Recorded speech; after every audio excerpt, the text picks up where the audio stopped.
What would you do if the very thing that kept you alive was never meant to be yours? This is the story of a man of healing. A man who saved others, but could not save himself. A doctor. A surgeon. A man named Adewale. He held life in his hands every day. But one day, those same hands reached too far. And when he took what was not his to take, he learned that some gifts do not come free. This is the doctor who stole a heart. Dr. Adewale Oladipo was a name that echoed through the halls of Lagos Central Hospital. People said he was gifted, that his hands could do what others only dreamed of. He had rebuilt lungs, repaired kidneys, and once saved a man whose heart had stopped for 5 whole minutes. He was a man who walked with confidence. The white of his coat shone like pride. His shoes clicked with certainty. His smile carried power. But behind that smile was a secret. Years ago, before the awards, before the interviews, before the fame, Adewale had been the patient, not the doctor. It was a rainy night. The kind that drowns sound and memory. He was driving home from a late emergency surgery. He had not slept for 2 days. The rain hit his windshield like bullets. The wipers struggled. Then came the flash, headlights cutting across his lane. The crash was loud enough to silence everything else. When Adewale opened his eyes, he was in the hospital bed. Tubes ran into his body. Machines hummed beside him. And his chest felt hollow. He had survived. But barely. The accident had destroyed his heart. His colleagues said he was lucky. A donor had appeared at the last moment. A perfect match. A young man, dead from an accident that very night. They said it was fate. They said God had given him a second chance. Adewale believed them. He took the new heart. He lived. But from that night, something changed. At first, it was small things. He would wake in the middle of the night, hearing footsteps in his room. He would smell rain even when the air was dry. Sometimes, when he looked in the mirror, his reflection would blink a moment late. He told himself it was stress. That it was all in his head. After all, he had work to do. Lives to save. Prestige to keep. So he worked harder. He performed surgeries no one else dared. He smiled for cameras. He cut ribbons at hospital ceremonies. But the nights kept getting darker. There were whispers. Faint, rhythmic. Almost like a heartbeat, speaking. Give it back. He would wake sweating. Clutching his chest. Feeling the thought of another man's life inside him. And every time he ignored it, it grew louder. One night, after a long surgery, Adewale sat alone in the operating room. The others had gone home. The air smelled of antiseptic and silence. He looked at his hands. Steady. Clean. Hands that had been saving others since he got his new heart. Then the light flickered. The monitor beeped once, then stopped. And in the stillness, he heard it again. That voice. That heartbeat. Why did you take it? He froze. His eyes darted around the empty room. But he was alone. Or so he thought. The reflection on the glass cabinet shimmered. And there, behind his own image, was a man. Young. Bloody. Eyes open but unblinking. The same as Adewale had seen once before on the donor file. A young man named Connor. Age, 25. Cause of death, accident. The boy's lips did not move, but his voice filled the room. You took what was mine. Adewale stumbled back. Who are you? He whispered. You know who I am. The reflection leaned closer. You were my heart, but you forgot my name. Adewale's knees weakened. He gripped the edge of the surgical table. It was a donation, he said. A transplant. You were gone. But the reflection smiled. Gone. Or taken. The lights burst. The glass cracked. And the room filled with the echo of 100 heartbeats. Adewale ran. From that night, nothing was the same. Every surgery he performed, he heard whispers beneath the monitor beeps. Every patient's heart reminded him of his own. Sometimes, when he opened a chest, he swore he saw his own heart staring back at him. He began to forget the joy of healing. He began to fear his own touch. He stopped sleeping. Stopped eating. Even his colleagues noticed the change. "Doctor, are you okay?" they asked. He would smile and lie. "I'm fine. Just tired." But inside, he was unraveling. Weeks passed. Then months. Until one evening, a woman came to the hospital. She was young, in her late 20s. Her eyes were swollen from crying. She carried flowers.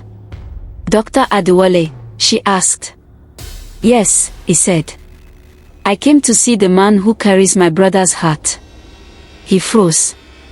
The world seemed to stop breathing. She smiled weakly. His name was Connor.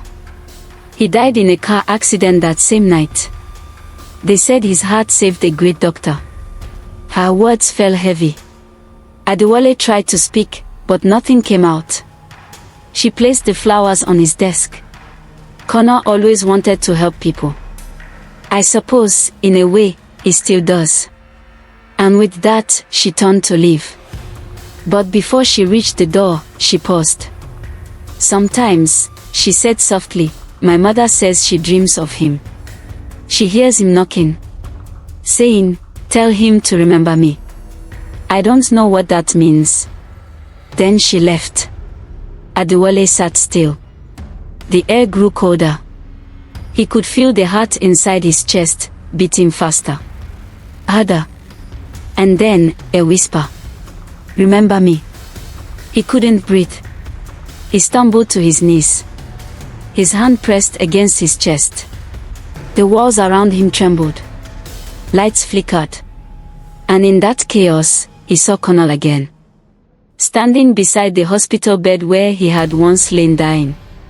Calm. Still. Watching.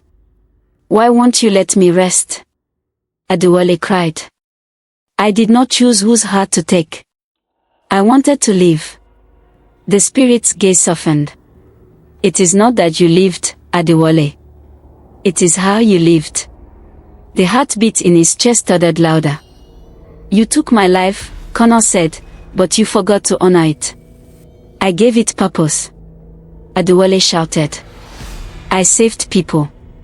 But the spirit shook his head. "You saved for pride, not mercy. You healed for fame, not grace.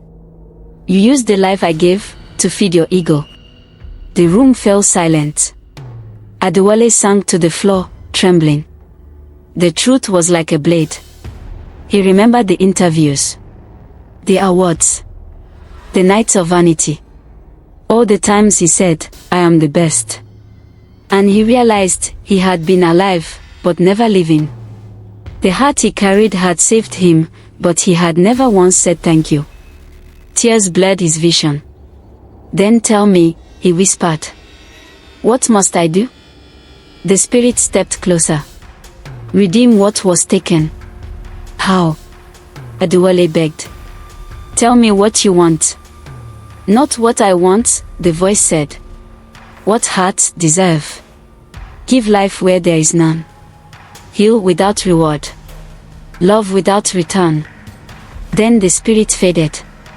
The heartbeat slowed. And the room grew quiet once more.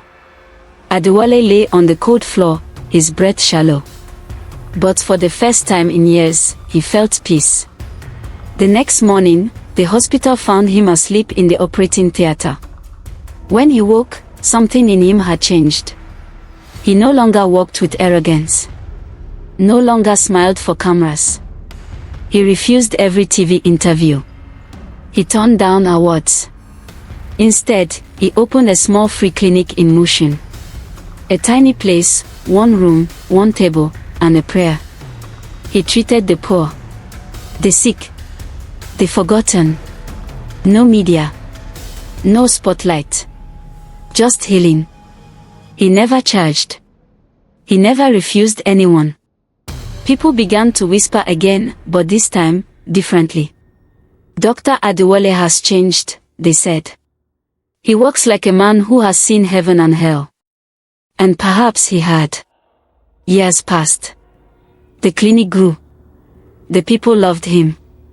Children called him Doctor of Mercy. Sometimes, at night, he would sit alone after closing, hand over his chest. Listen. The heart still beats strong. But no more whispers. No more hauntings. Only calm. One evening, an old woman came to the clinic. Her steps were slow. Her face, lined with time. Well, she said softly. He looked up. Yes, Mama. How can I help you? She smiled faintly. You already have. I came to see the man my son saved. It was Colonel's mother. Tears filled Adewale's eyes. He knelt before her. I am sorry, he said. For everything. She placed a hand on his head. My son's heart beats in you. Make sure it beats for good. And with that, she left. That night, Adewale walked outside. The sky was clear. The city hummed softly below. He felt the heartbeat again. Not a haunting. A harmony. He smiled. He looked up and whispered, "Thank you, Connor." And for the first time, the heart inside him felt truly his. Years later, when he died peacefully in his sleep, people said they saw something strange. When the nurses came to cover his body, the heart monitor still beeped faintly. Even though his body was still. Beep, beep, beep. Then, a whisper, barely a breath. Thank you. And silence. So hear the lesson. Life is a gift, but gifts are not meant to be stolen. What we take without gratitude will one day demand remembrance. And sometimes, the only way to keep a heart is to live worthy of it.